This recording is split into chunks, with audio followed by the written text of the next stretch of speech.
Hello बच्चों, let's read the question. An athlete completes one round of a circular track of radius r in 80 seconds. What will be his displacement at the end of 4 minute 60 seconds? So question में हमें बताया हुआ है ये जो displacement का concept है. This we can refer on the NCERT 11th part 1 page number 141.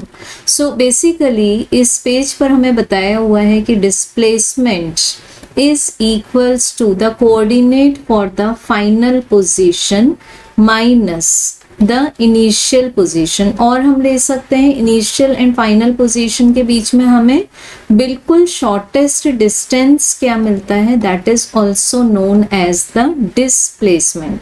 सो इस क्वेश्चन में एक सर्क्यूलर ट्रैक कंसीडर करना है हमें. So let this is the circular track, O be the centre और इसकी रेडियस गिवन है हमें capital R.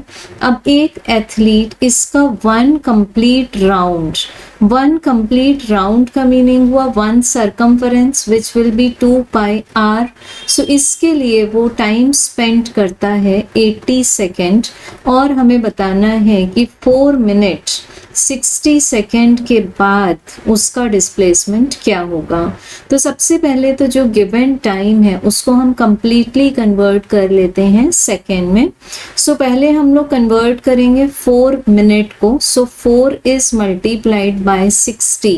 So this will B 240 second plus 60 second means इसका आंसर आ जाएगा हमारे पास 300 सेकेंड. अब 300 सेकेंड को हम लिखेंगे 80 के मल्टीपल्स के टाइम में. तो 300 सेकेंड इक्वल्स टू लिख सकते हैं हम 240 सेकेंड प्लस 60 सेकेंड. अब 240 सेकेंड ही क्यों लिखा, क्योंकि वो 80 का थर्ड मल्टीपल है. सो इट मीन्स हमारे पास में 240 सेकेंड में वो जो एथलीट है वो 3 राउंड्स कंप्लीट कर चुका है. तो 3 राउंड्स के बाद में इस एथलीट का जो डिस्प्लेसमेंट है that will be equals to 0. मान लेते हैं उसने पोजीशन A से स्टार्ट किया, 1 राउंड A पर आकर फिनिश, सेकेंड राउंड A पर आकर फिनिश, थर्ड राउंड A पर आकर फिनिश. तो इनिशियल भी A, फाइनल भी A मीन्स 3 राउंड्स के बाद में उसका डिस्प्लेसमेंट हो गया 0.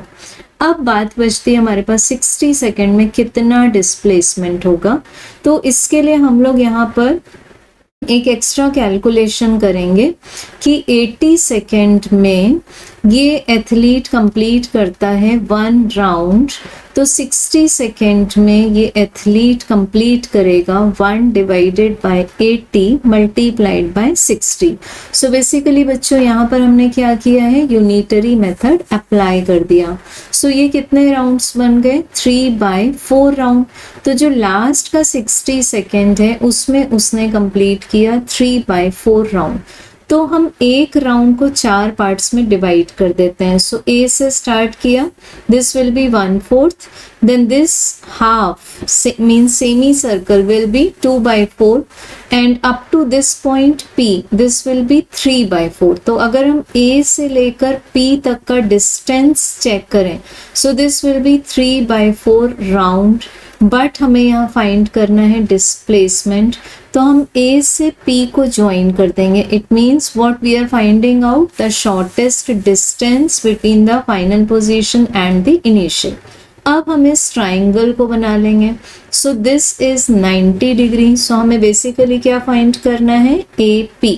सो पाइथागोरस थ्योरम अप्लाई कर देंगे हम ट्राइंगल OAP में. सो OP की वैल्यू भी R है और OA की वैल्यू भी R है. So AP is equal to square root of R² plus R². It means that we R² root of 2. So हमें यहाँ डिस्प्लेसमेंट का आंसर मिल जाएगा, correct answer number 3, that is square root of 2R. Thank you.